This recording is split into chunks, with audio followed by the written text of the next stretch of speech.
Hey, it is your buddy, Peace and Harmony with you here today.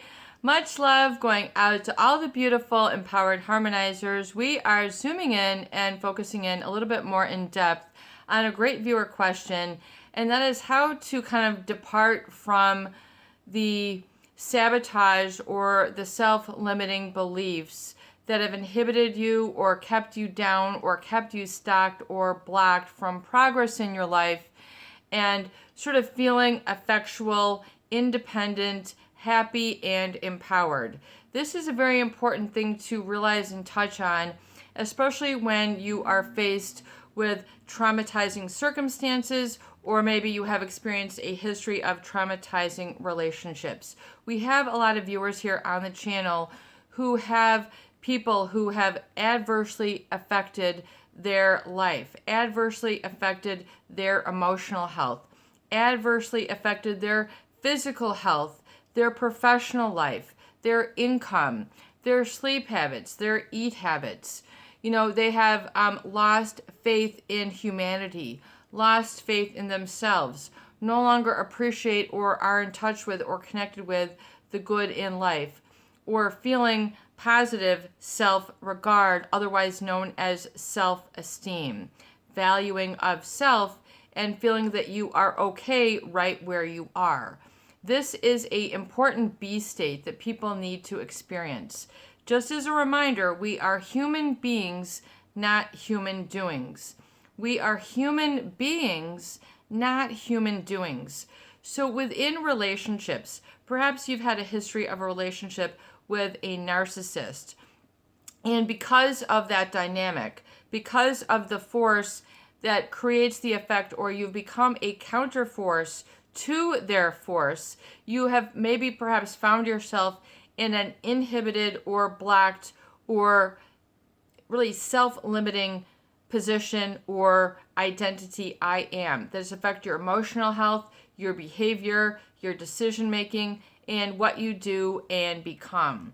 It's very important that emerging from a pandemic or emerging from a difficult relationship that has hindered you or adversely affected you, perhaps caused some negative behaviors, negative emotional habits, you become attached to a trauma bond. This creates an attachment, just because to understand that when you are surrounded by people who are controlling, manipulative, people who are excessively judgmental, critical, always, giving their opinion, it can saturate you and oversaturate you to the point where you no longer are able to engender your own or your I am. It can become that complete. Bear with me one moment. Okay, I thought I was going to have some tea.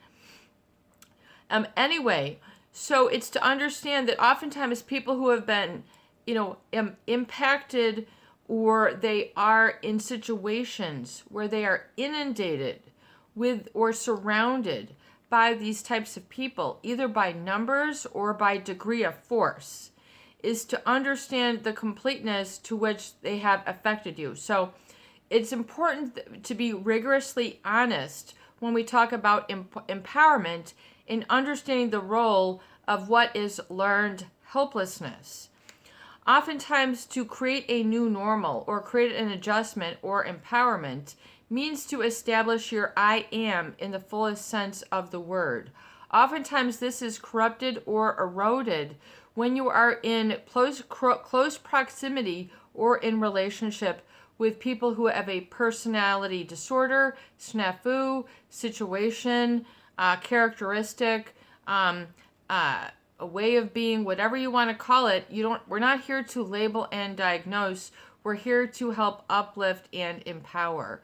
And understanding the effect, the cause that has created the effect, particularly as it is associated with people who are narcissistic or psychopathic.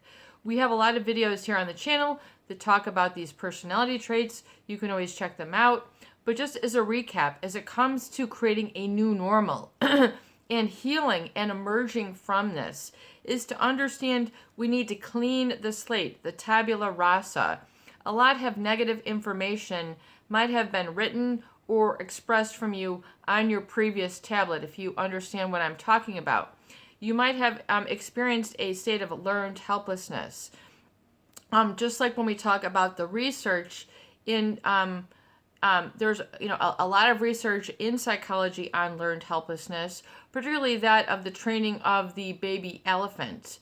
There are stories that talk about how they train a baby elephant, and this oftentimes is a good parallel and indicative of what learned helplessness feels like. Learned helplessness is where you have learned to become disempowered and not to live your best version of yourself or your best life and to be fully engaged. And the parallel to this is the story of the elephant and the training of the elephant. When a baby elephant is born, it's very impressionable. And of course, it wants its freedom. It wants to do what it wants. But to train it, they will keep a post and then tie a rope to the elephant's leg with a certain length of the rope or the cord. So when it tries to wander away, it'll pull on its foot or pull on its trunk or pull on its neck, so it'll snap back. It'll pull and try to walk, and then it'll snap back. It's the same thing with trying to become empowered when you're in a relationship with a narcissist or a psychopath. You might call for the truth. You might call to communicate. You might call for two-way communication. You might call for honesty to get rid of the pathological lying or the adverse behavior, particularly that of judgment and the dynamic that is created first with a narcissist, where the narcissist is operating sort of out of a superiority complex and tends to criticize or put down others in order to allow themselves to shine. This is very common, judging, point of the finger, blaming, whatever it is they need to, just like the parallel once again, it's as if you're a builder in New York and you want to have the tallest, most beautiful building. Well, if you go to a neighborhood where everything is low and put up a big building, you're easily there, and you can, basically, that is what is done by those people who are seeking to get ahead in that narcissistic mindset or principle or methodology of conducting business. It can become even worse, not only where they put down their competitors, they'll mudsling. We see this a lot in politics, and a lot of it has nothing to do with reality. It is everything to do with competition, and they will do whatever it takes. We then get to the realm of the psychopath, who has no conscience. They have no morality. They have no sense of right or wrong, despite the appearance that they are a fully functioning human being. The I is the deceiver. A lot of people, find these people to be fearless leaders. They are very cool, calm under the degree of stress. Most people would be agitated. These people are unaffected. They do not experience fear the way that others do. It is not in the motor. If you turn on the fear lever, they're not feeling a thing. So it's to understand that if you have been in a relationship or in proximity with these types of people who have adversely affected your perspective of yourself and then what you become in the world, it's important to take rigorous stock of this experience no matter what. Even if it's shameful, hurtful, it's difficult to believe. Oftentimes people have difficulty owning this truth because it's so out of control or it's so traumatizing.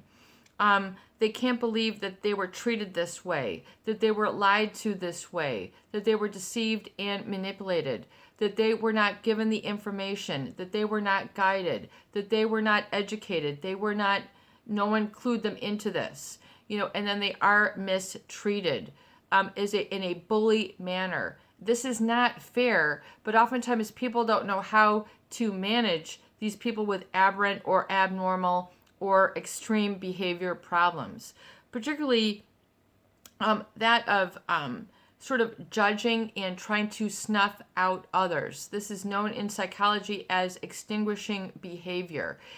if you are around a narcissist and you try to be happy, make a joke, go somewhere, and you'll find that, you get the negative look, or, they're calling you out of line, not supportive. They're just in their own world or their own bubble. They're not sharing an interaction. Sure, they have the right, but it's not fair, especially when people are subjected to emotional or physical abuse, psychological abuse, hostile behavior, hostile tones, diminishing comments meant to diminish you and make you feel bad. You are not in your best empowerment when people do this. This is known as extinguishing behavior, snuffing it out like a flame, putting it out. You are putting out another's light. You are putting out another's identity. You are putting out another's I am that they have as a God-given inalienable right. Look at the Constitution of the United States. Not all of our viewers are American. What does our Constitution say? The inalienable right to pursue happiness. Inalienable, which means it cannot be separated from the individual. But it is separated from the individual when you are surrounded by those people who seek to control, who are operating out of narcissism, superiority, judgment, hostility, snuffing out others' strengths, not letting them speak, not letting them contribute, not letting them have their say, hold their space, be themselves. This is abusive behavior. Oftentimes in the covert narcissist, it's not what they do, it's what they don't do. It is the neglect that is harmful. That's why it's so difficult to call out, but yet you will know it. So it's to understand that your rights are inalienable from you. Despite, what you might see in the news, your rights are within you. Oftentimes people are, saying, my rights are taken away from me. When we talk about adjusting to the new normal, it's to understand the degree to which you have been hampered or hindered by this type of relationship or message or information that you have absorbed and then process and digest and live by. This is known as low self-esteem, meaning you don't value your I am. You're not in touch with your identity. You're not in touch with your strength. Instead, you are worried and walking on eggshells. This is a very real and important and significant problem. This talks about generations of abuse. This is breaking generations of the cycle. It becomes a cycle of tension and release, and the tension that the narcissist or the psychopath creates then has to be resolved by adhering or conforming, oftentimes giving up your right and teaching learned helplessness. Getting back to the elephant. If the elephant is tied to that rope, they try to reach for their food, they can't reach it, they're snapped back. The elephant has learned helplessness. Their freedom has to a certain degree been taken away. Then when the rope, the elephant has significantly learned that they cannot walk, that they cannot do. In other words, they have been taught that they're going to stay right here and that they can't go. When they take the rope off, that elephant will continue to stay right by the post, even though they have freedom at their doorstep.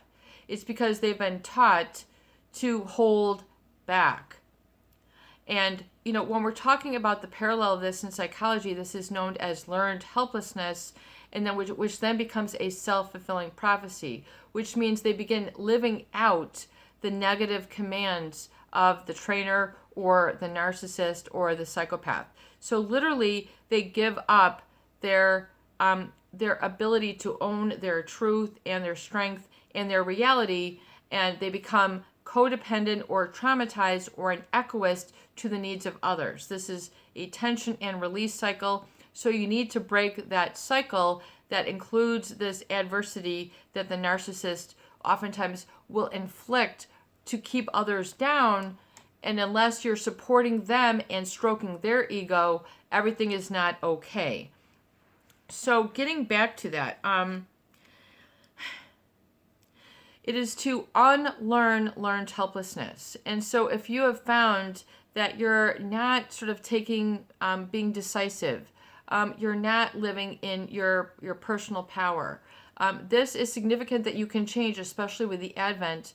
And how do you sort of create this as a new happiness or a new normal, meaning an ongoing and like chronic happiness, chronic positive self-regard, chronic positive emotional habits, is to be in the focus. Your subconscious mind needs commands to create a new normal.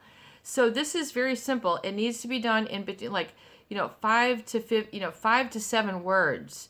It needs to be your command to create the new normal.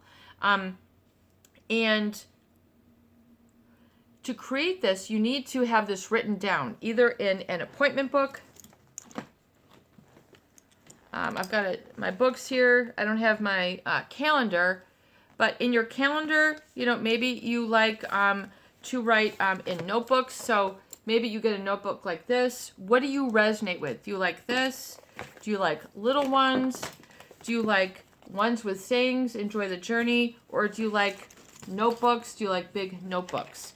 Either do you like with lines? Do you like with not lines? You have to understand the power of choice. And when we're talking about writing positive commands to yourself, you need to have this written, and you need to gaze upon the personal command. In other words, if you use a blue pen, it's going to have a different effect than if you use a yellow pen, than if you use a little skinny pen, or if you use a pen from somebody's hospital or somebody's office. The pen that you use and the materials you use matter. So, looking at your tools, are you going to write your commands in black ink? Are you going to write them in blue? Are they going to be skinny where you can barely see it? Are they going to be red so that they're inflamed? Are they going to be orange because that's your favorite color? What are you going to do? Are you going to have lines in your notebook, or are you going to have a plain piece of paper? So let's say you are sick and tired of feeling down, feeling stuck, feeling blocked, feeling stiff. You're not, filling the inner well. You're sort of losing momentum. So you would need to change your emotional habit to get to change in the physical habit and undo the learned helplessness that has been basically, you've been programmed or conditioned to conduct your life by. So for example, you want to affect change and you want to phrase this in the positive. You are going to get out a notebook and you are going to write this, and you are going to keep this in your kitchen. You're going to keep this on the front burner.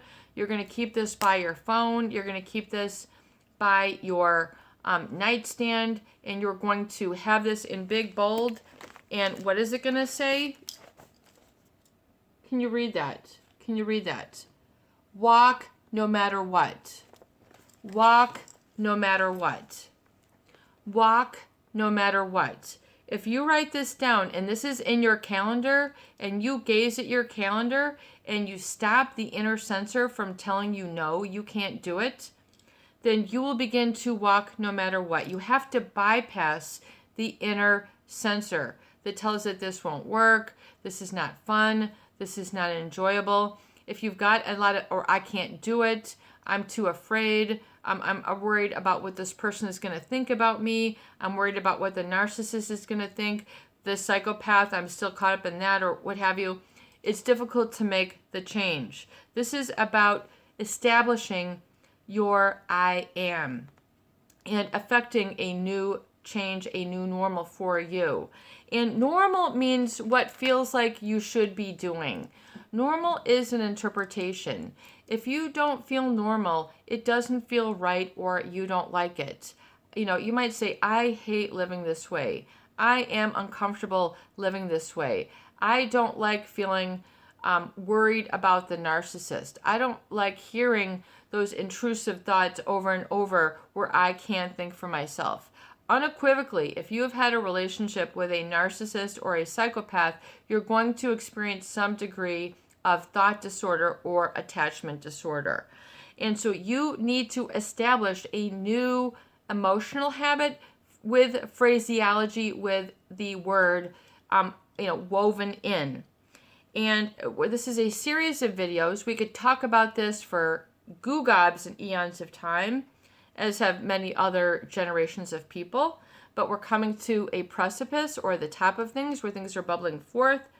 So we need to understand that normal for you feels like you are okay or competent or this is what you should be doing, and you feel safe there. If you feel that, think this is not normal, for example, with a lot of people out of work, it's not normal for them to be at home. So you have to establish the degree of personalization that can empower and invigorate your environment. And you have to have command. So where are you going to write it down?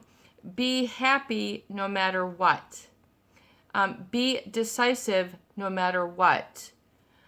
Play video games no matter what.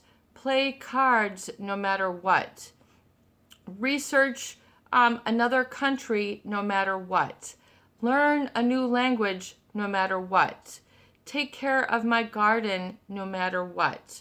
Read a paragraph no matter what. You have to get used to saying this and repeat this affirmation. Repetition and experience are the tools of learning.